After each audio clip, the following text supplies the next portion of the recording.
Alright, hello, welcome back to Luke's Math. Today we're going to be talking, or continuing our discussion on combinatorics. Today's lesson might get a little bit more trickier, deal with more technical stuff, especially if you're seeing it for the first time. It can be confusing, so as always, I'll encourage more practice on the subject to familiar yourself with it. So let's do something I neglected to do is talk a little bit more about how combinations are really used. So let's start by doing a quick example of combinations. And a lot of times what you'll see is poker hands or drawing cards from a deck. So we're going to look at how many 5-card hands are possible. So like let's say we're playing poker, just traditional, drawing a 5-card hand. How many ways are there to draw 5 cards? And so you'll notice this, does order matter in this case? No, right? Because it doesn't matter if I draw the ace first or if I draw the king first, right? It's still, if they end up in my hand at the end, it's still the same thing. So it's not a permutation. We're not looking at permutations here. We're just looking at combinations. If as long as the cards in the hand are the same, it's the same outcome. Doesn't matter what order we drew them. So how many cards are in a standard deck? Well, there's 52. So from the 52, we're drawing 5. So it's 52, choose 5, and then we write that as the formula. It's going to be 52 factorial over 5 factorial divided by 47 factorial. And so this comes out to be a really, really large number. I'm not going to write it out. Let you guys do that calculation on your own. Okay, so let's keep going with our discussion of combinatorics. We've been talking about, with combinations and permutations, distinguish distinguish objects, so unique. What happens if they are indistinguishable?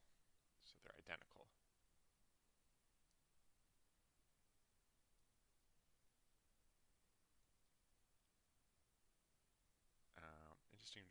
Indistinguishable objects. Okay. So I have an example.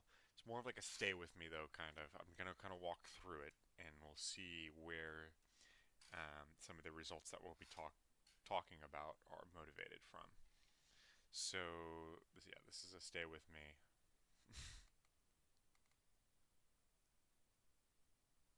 Okay, so let's say we have 5 marbles, 2 of which are black and 3 are white. Okay, so maybe there's a larger collection of marbles and we're drawing the 5 and we say we happen to get 2 black, 3 white, however you want to think about it. Um, how many permutations of this are there? Well, there's going to be different permutations because a black coming first before a white would be different than the white coming first, right? That's a different order. But within the black, they're indistinguishable. The 2 black marbles, there's no difference between them.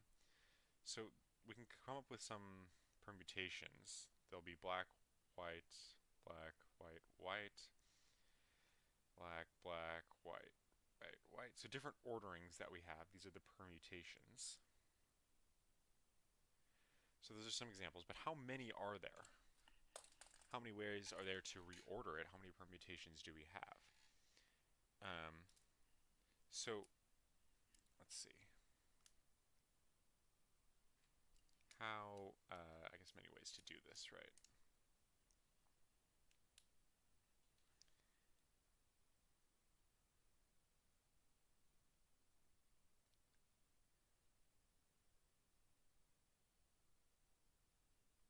Okay, how many ways to do that? So what if they were distinguishable, right? So if they were different objects, like let's say maybe we labeled them B1, B2, um, and like white 1, white 2, and white 3. Okay, well if that was the case, then it would just be 5 factorial, right? That's the obvious answer. But this is if they were distinguishable objects. So 5 factorial permutations of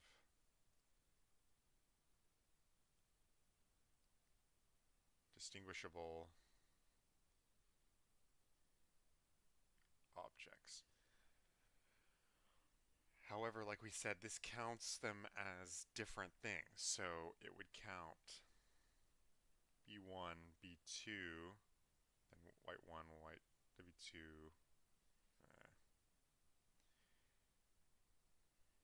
as a different permutation from, say, B2, B1. Okay, so those are different. It's counting those as different. So in order to get our answer when they're indistinguishable, we're going to divide out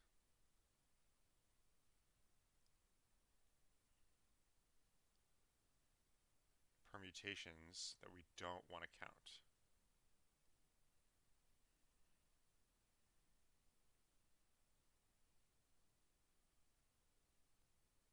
Okay? So for every order, since there's two black marbles in the selection, there's 2 factorial ways to rearrange those if you think about it. And maybe it's more intuitive with the white one. Like if we have this, let me highlight it. So if we have this one right here as our permutation order, how many ways are there to rearrange the white marbles without changing the actual permutation itself? Well, hopefully it should come as fairly obvious, right? There's 3 factorial ways. If we start with 1, then we can do 2 next, 3. What about 1, 3, 2? How about 2, 1, 3? How about 1, 3, 2? And so on and so forth, right? So 3 factorial ways. Same for the blue, it's 2 factorial. So we're going to divide out the ones we don't want to count by dividing by 2 factorial and 3 factorial. And so that answer is going to give us 10. Okay, this might look familiar. What is this formula, the 5 factorial over the 2 factorial and 3 factorial, remind you of? It reminds me of the combinations. So that's an interesting result. And that leads us to our first theorem for today. So we say the number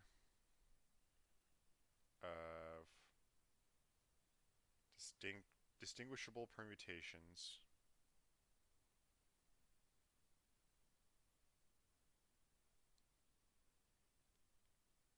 distinguishable permutations of n objects of which R are of one kind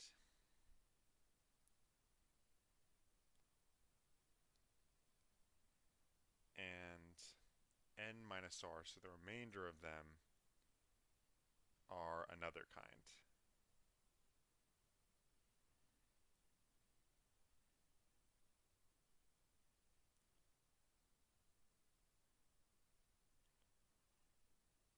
Is n choose R. It's just n choose R. So we use the choose formula. So that's kind of interesting. We're talking about permutations, right? But certain objects are indistinguishable, right? We're talking about permutations, but here the combination comes up, right? We said there was a difference between those two. Like with combinations, order doesn't matter. But with permutations it does, so it's an interesting result. I'd ask that you ponder that a little bit. The next theorem is a generalization of that theorem. It just takes in what if we have more types of objects. So don't need to spend too much time on it. We'll say the number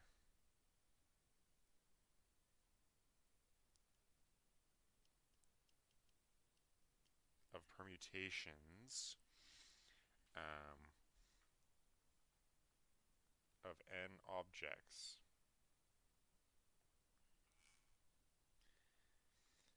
of which we have R1, of which R1 of the first kind. So we have finite different number of kinds of objects.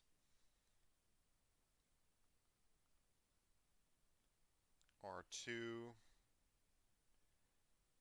of a second kind, dot dot dot, RK of a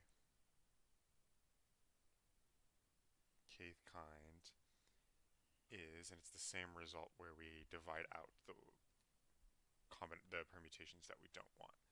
So it'd be n factorial divided by r1 factorial, r2 factorial, dot dot dot, rk factorial. Okay. So that's pretty cool. Lastly, we're going to spend the remainder of the time talking about two ways of sampling.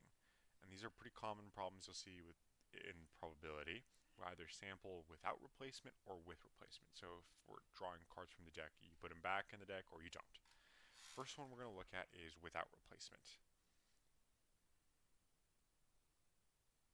So sampling without replacement. Okay, and so it's really common that we're drawing marbles from from a box, and we're going to look at the probability of drawing a certain amount of marbles. So let's say our box, hypothetical box, has 10 black marbles and 20 white marbles. Okay, and I want to draw 5. We want to find the probability of drawing 2 black marbles exactly.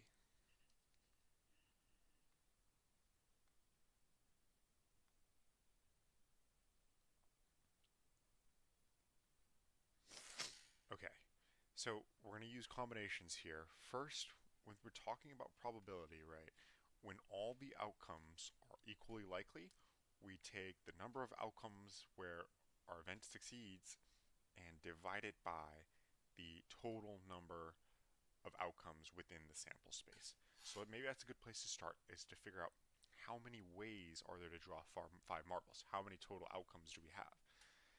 And that should be the easier one to do, right? Because how many total marbles are there? 30. We're drawing 5. And if order doesn't matter, right? It doesn't matter how I draw the marbles. We get the same no matter what. So the total number of ways to do it would be 30, choose 5.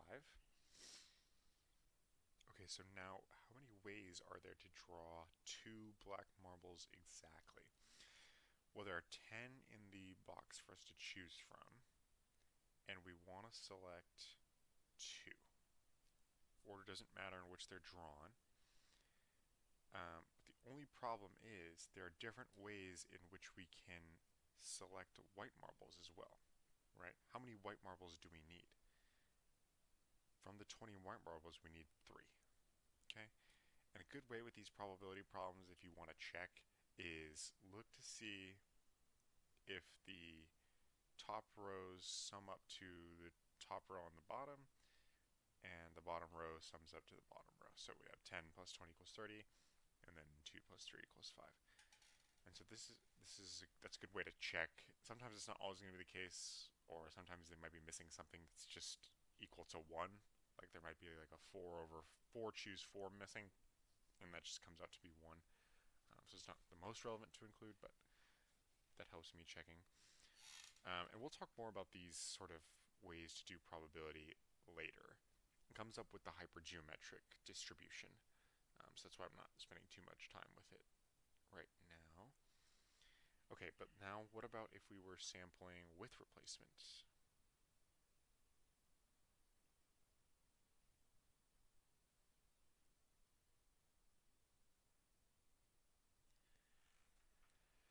We'll do the same example that we did previously.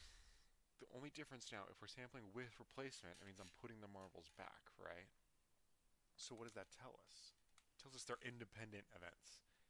If I draw a black marble, does that affect the likelihood that I were to draw a black marble on the next go? No, it doesn't change my odds at all. So with replacement, it's important to note that they're independent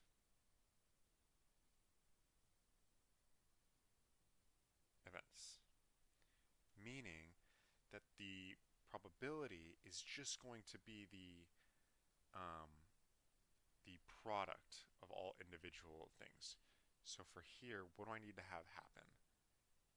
Well, we need to have one black marble drawn, so the probability of that is 10 over 30.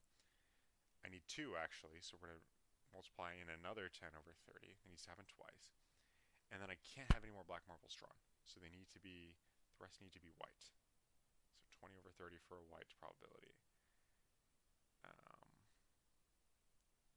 20 over 30 for the probability of drawing a white again.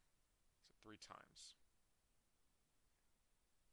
And so this right here is going to come out to be 10 over 30 squared times 20 over 30 cubed.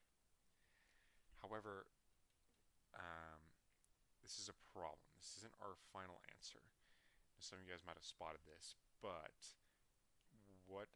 what happens if the order changes, right? Like what happens if I draw a black first, or what happens if I draw a white first? Does that change this answer? And the answer to that question is there's multiple ways to draw this exact outcome, right? The order in which could change. Like it could be we draw the black first, it could be we draw the white first, it could be we draw a black on the second draw, it could be we don't. So how many ways does this happen? It's going to be 5, choose 2. 5 selecting 2 black marbles. So the final answer, because there's 5 choose 2 ways of this exact thing happening, we get that the final answer should be 5 choose 2 times 10 over 30 squared times 20 over 30 cubed. So that's the answer. Okay, that's all I have for today, but we do have a practice problem because we finished our discussion on combinatorics. Okay, and here's the problem for you all to try. We have a club of 17 men and 13 women. We need to form a committee of 5 members. For the first part, how many total committees can we form? And so it's a committee, so all the positions are the same. So it doesn't matter if the guy is selected, one particular guy, if he's selected first, if he's selected second, all positions are the same. And then for B, look at how many ways can we form a committee with 3 men and 2 women. And then answer B again if we know that one particular man must be included. Alright, so good luck with that one. We'll go over the answer in the next video.